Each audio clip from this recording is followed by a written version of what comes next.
It starts with a sound most people would ignore. A faint hiss, pressurized gas escaping somewhere deep inside a machine. Not dramatic, almost missable. Just a quiet release of something invisible, but incredibly valuable. Then you see it. Water, not in an ocean, not in a river, but inside a steel chamber bubbling under controlled pressure. Tiny streams of gas rising from metal plates, separating, forming, disappearing into pipes.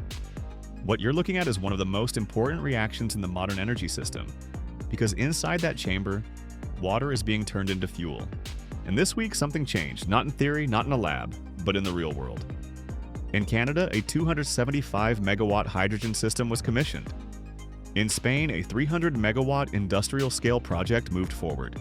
In the United States, offshore oil platforms, once symbols of fossil energy, are now being redesigned to produce hydrogen instead. And inside a laboratory linked to the Massachusetts Institute of Technology, a new material reduced the energy required to produce hydrogen by nearly 30%. All of this happened within days, and if you step back for a moment, it begins to look less like isolated progress, and more like a system quietly switching on. Because for decades, green hydrogen has existed as a promise. A clean fuel, zero carbon, abundant, powerful, but always just out of reach. Too expensive, too inefficient, too difficult to scale until now. To understand why this moment matters, you have to understand the system behind it. And the system begins with something deceptively simple. Water. Hydrogen is everywhere, but almost never alone. It's locked inside molecules, bound tightly to oxygen. To extract it, you need energy, a lot of it. For over a century, we've done this using fossil fuels. Heat natural gas, split the molecules, capture the hydrogen. Efficient, cheap, and extremely carbon intensive. Today, roughly 95% of global hydrogen is produced this way, and the result is staggering. More than 800 million tons of carbon dioxide released every year just to produce hydrogen. That's more than entire industrialized nations emit. So the question was never whether hydrogen could be clean. The question was whether it could be made clean, without breaking the economics of the system. That's where green hydrogen enters. Instead of using fossil fuels, you use electricity. Feed it into a machine called an electrolyzer. Pass it through water, break the molecular bond. Hydrogen separates, oxygen escapes, no carbon involved. It sounds simple. But the reality is far more complex. Because the moment you remove fossil fuels from the equation, everything depends on one variable: electricity. And for most of history, electricity has been expensive. Too expensive to make hydrogen competitive. But something changed. The cost of solar energy collapsed. Not gradually, dramatically. In some regions, solar is now the cheapest form of electricity ever produced in human history. And that single shift is rewriting the entire hydrogen equation. When electricity becomes cheap enough, everything changes. The question stopped being whether we can make green hydrogen and became whether we can make it cheap enough, fast enough. And the answer coming back right now from Spain, from Canada, from Australia, from MIT, is yes. But this is where the story gets more interesting. Because making hydrogen is only one piece of the puzzle. The real challenge, the one that determines whether this system actually works, is everything that comes after. Hydrogen is not an easy molecule to handle. It's the smallest molecule in existence. It leaks, it escapes. It migrates through metal walls at the molecular level, weakening them from the inside out. To store it, you either compress it to 700 times atmospheric pressure, or cool it to 1 degree above absolute zero. Both options are expensive, both introduce risk, and both limit scalability. So engineers did something unexpected. They stopped trying to move hydrogen, and instead, they transformed it. By combining hydrogen with nitrogen, they created ammonia, a molecule that's easier to store, easier to transport, and already supported by a massive global infrastructure. Every year, over 180 million tons of ammonia are shipped worldwide. The ships exist, the ports exist, the handling systems already operate at scale. Which means something profound. The hydrogen economy doesn't need to build everything from scratch. It can plug into systems that already exist. But even that isn't the real story. The real story is where this hydrogen is going.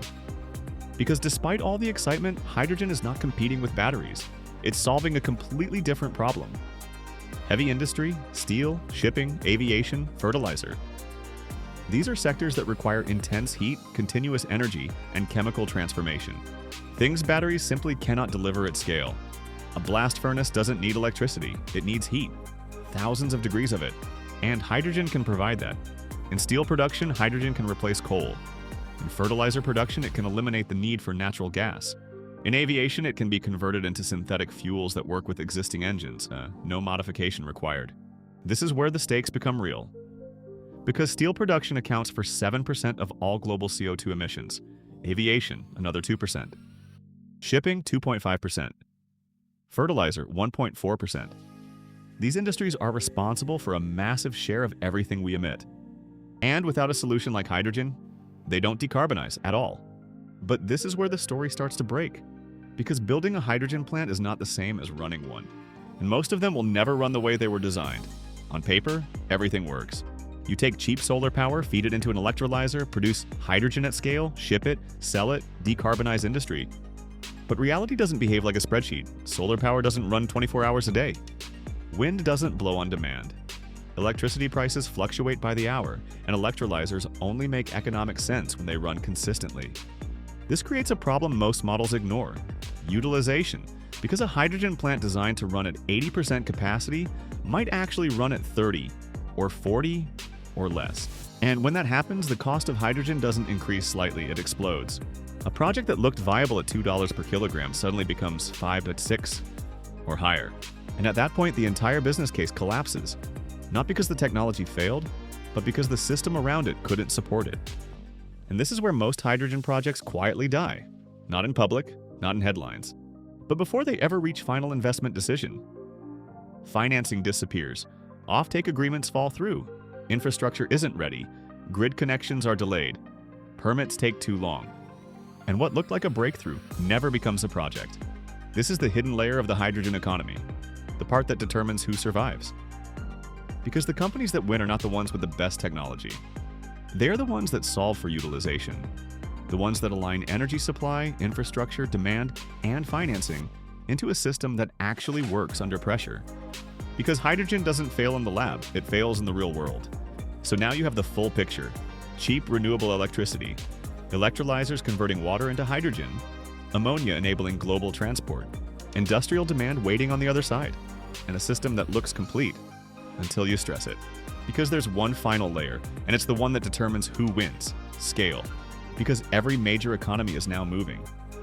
The United States is subsidizing hydrogen production. Europe is building market mechanisms to guarantee demand. Asia is investing heavily in infrastructure, and China is scaling electrolyzer manufacturing at a pace that few can match. This is no longer a technology race, it's an infrastructure race, a race to build, finance, and deploy systems fast enough to matter. Because every energy transition in history has taken decades: coal, oil, gas, each one unfolded over generations. But this time, there isn't that kind of time. What's being attempted now is something unprecedented, compressing a 50-year transition into less than 20. And when timelines compress, everything changes. Mistakes become expensive, delays become failures, and only the systems that are truly resilient survive. So here's the real question: not whether hydrogen works, we already know it does. Not whether the technology exists, it clearly does. The real question is this: can the system around it, the finance, the infrastructure, the supply chains, the regulation, keep up? Because if it can't, then hydrogen doesn't fail because of chemistry. It fails because of execution. And that's exactly what we're going to explore next.